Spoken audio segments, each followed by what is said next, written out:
एक बार की बात है, सतलजगंज नाम के एक गांव में बिंदिया नाम की खाना बनाने वाली अपने परिवार के साथ रहती थी। बिंदिया बहुत ही गरीब थी।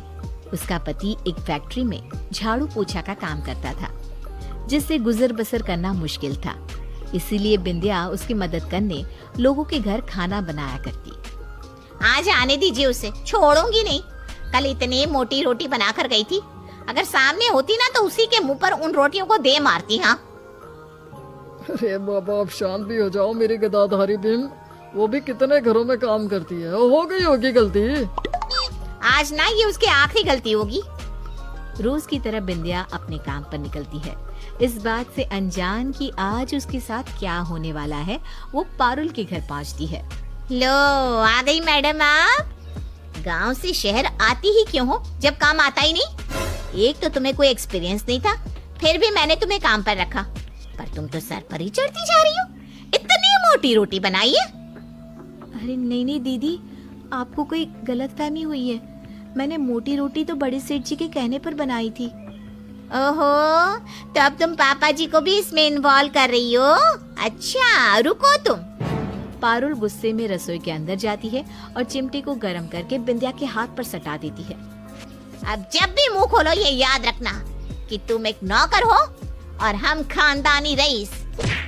उसी वक्त इत्तेफाक से दरवाजे पर मोहन बिंदिया को ढूंढता हुआ आ जाता है। हम गरीब जरूर है मालकिन, पर नौकर नहीं है, मेहनत का खाते हैं। चलो यहाँ से बिंदिया, इस घर में काम करने की कोई जरूरत नहीं है। तो मैं भी देखती हूँ मेरी सोसाइटी में अब कौन तुमसे काम करवाता है। मोहन बिंदिया को जंगल के रास्ते दोनों गांव लौटने लगते हैं। जंगल में मोहन गीली मिट्टी बिंदिया के जले हुए हाथ पर लगाते हुए कहता है, तुझे कितना सहना पड़ता है बिंदिया। नहीं जी, ऐसी कोई बात नहीं। कैसे कोई बात नहीं? आज अगर मैं तुझे घर की चाबी लेने नहीं आता तो मुझे तो ये सब पता ही नहीं चलता।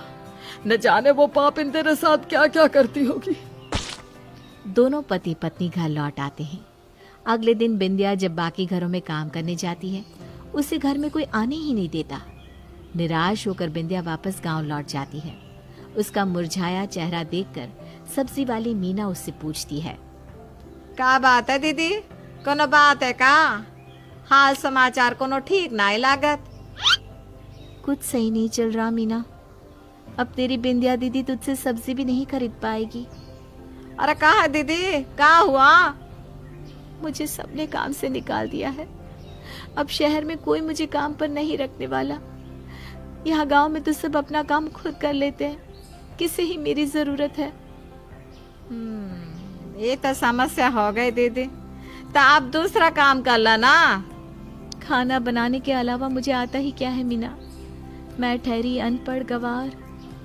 मीना सोच में पड़ जाती है कि वो अब बिंदिया को क्या रास्ता दिखाए। अपने ठेले पर रखे हुए अपने टिफिन को देखते हुए मीना कहती है, अरे दीदी, रास्ता तो सामने ही है। तुम लोगों के घर पर जाकर काम करती हो ना, अब खुदा का टिफिन का बिजनेस शुरू कर लो। बिंदिया का भोजनालय। देखो, हमारे लिए तो हम खुद भोजनालय से टिफिन लेते हैं। बताओ, इतना महंगा और खाना बिल्कुल बदस्वाद। और तुम तो हमसे नई नई ताजी सब्जी लेकर जाकर खाना बनाकर लोगों को खिलाती थी। उसमें भी वो लोग तुम्हें काम से निकाल रहे हैं। अरे छोड़ो उन लोगों को, अपना काम शुरू करो। अरे वाह मीना, तूने आइडिया तो बहुत अच्छा दिया है। तेरे भैया को आने दे, रात को उनसे इस बारे में बात करती हूँ। रात को जब मोहन घर आता है तो बिंदिया उसे मीना के दिए टिफिन के आइडिया के बारे में बताती है। अरे वाह, ये तो एक नंबर काम है। मेरे फैक्ट्री में भी कई मजदूर हैं जो बेचारे अपने शहर से दूर रहते हैं। बड़ी तकलीफ होती है उन्हें। यहाँ कोई सस्ता खाने का ढाबा भी तो नहीं। यहाँ वहाँ जाकर ढाबे पर ही मजबूरन खा लेते। अगर तेरा टिफिन रहेगा तो वो फैक्ट्री में ही खाना खा सकेंगे। तो कल से ही अपने काम का श्री गणेश कर दे। मैं फैक्ट्री के मालिक से और सभी मजदूरों से तेरे टिफिन के बिजनेस की बात करता हूँ। मोहन और बिंदिया बाजार जाकर कई सारे टिफिन, खाना बनाने के लिए राशन और सिलेंडर लेकर अपने घर पहुंचते हैं। बिंदिया अपने घर के बाहर ही बड़ा सा बैनर लगवा देती है जिस पर लिखा था बिंदिया का भोजनालय। मीना जहाँ भी सब्जी बेचने जाती वहाँ बिंदिया के भोजनालय का प्रचार करना नहीं भूलती। सब्जी लाला सब्जी, मीना की ताजी ताजी सब्जी। एक पाव सब्जी देना मीना। अरे बस एक पाव काहे दीदी? अब क्या बताऊं मीना, मैं तो जा रही हूँ मायके। अब पता नहीं ये सब कुछ कैसे करेंगे। मुझे तो ये सब्जी भी इनके लिए ज्यादा ही लग रही है। अरे तो काय का टेंशन लेती हो दीदी? और बिंदिया दीदी है ना, अपने घर से ही टिफिन सिस्टम शुरू किया है। उनके घर का ही टिकट लगवा दो भैया के लिए।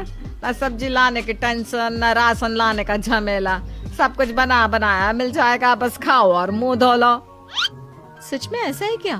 फिर तो मैं पूरे 1 महीने अपने मायके रह कर आने वाली हूँ। सुलोचना फौरन बिंदिया के पास जाती है। अरे तूने टिफिन का काम शुरू किया है? मुझे तो पता ही नहीं था। 1 महीने के लिए अब मेरे घर पर ना तुझे टिफिन पहुंचाना है। जो भी हिसाब होगा इन्हीं से समझ लेना। हिसाब की फिक्र मत करो। 1 दिन का खाना 50 रुपए में, और वो भी तीनों टाइम का मिलाकर।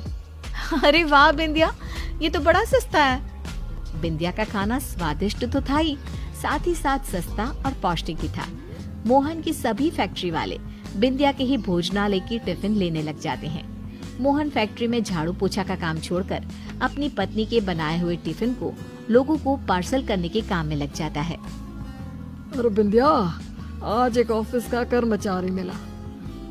वो कह रहा था कि उसके ऑफिस में भी उन्हें टिफिन सिस्टम चाहिए। कम से कम 50 कर्मचारी होंगे। ये तो बड़ा अच्छा हुआ जी। अब तो काम जिस हिसाब से बढ़ रहा है, हमें 2-3 लोगों को इस काम के लिए रखना होगा। अकेले इतना कुछ करना संभव नहीं है। बिंदिया का टिफिन सिस्टम आसपास के गांव और शहरों में भी फेमस हो जाता है। अब बिंदिया अपने हाथ के नीचे गांव की मजबूर औरतों को खाना बनाने के काम में रख लेती है। मोहन कर्मचारियों के लिए टिफिन लेकर उनके ऑफिस के नीचे पहुंचता है। हाँ भैया, इधर मुझे टिफिन दे दीजिए, मैं ऊपर ले जाऊंगा।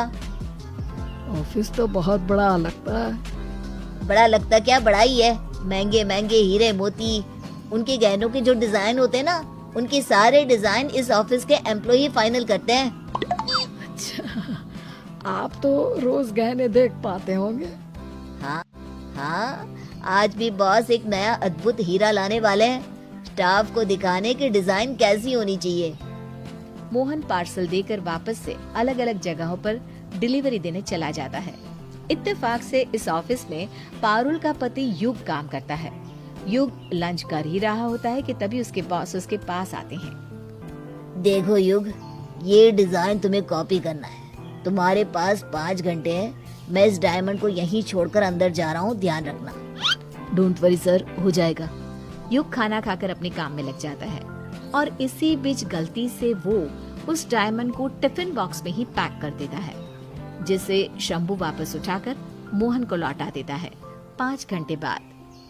Where is the design? Sir मुझे नहीं पता, कैसे डायमंड नहीं मिल रहा है सर। मैंने पूरा ऑफिस छान मारा। Are you mad? तुमने वो कीमती डायमंड खो दिया? मैं तुम्हें नौकरी से निकालता हूँ और साथ ही साथ तुम पर 1 करोड़ की पेनल्टी चार्ज करूंगा। युग पूरी तरह से टूट चुका था। वो अपने घर जाता है और सारी बात पारुल को बताता है। ओह गॉड, अब हम क्या करेंगे? मैं भी कल तुम्हारे साथ तुम्हारे ऑफिस चलूंगी। हो सकता है मेरे समझाने से तुम्हारे बॉस को तुम पर यकीन हो जाए। पारुल और युग अगले दिन ऑफिस पहुंचते हैं।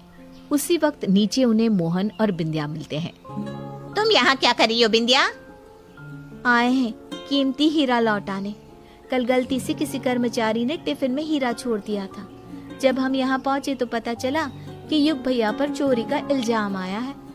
आपके घर का नमक खाया है। भैया को जेल थोड़ी ना जाने दूंगी। ये सुनकर पारुल रोने लग जाती है और बिंदिया के गले लगकर अपनी गलती की माफी मांगती है। मैं कितनी गलत थी, मुझे माफ कर दे बिंदिया। बिंदिया ऑफिस के बॉस को वो हीरा लौटा देती है, जिसके बाद बिंदिया के काम के साथ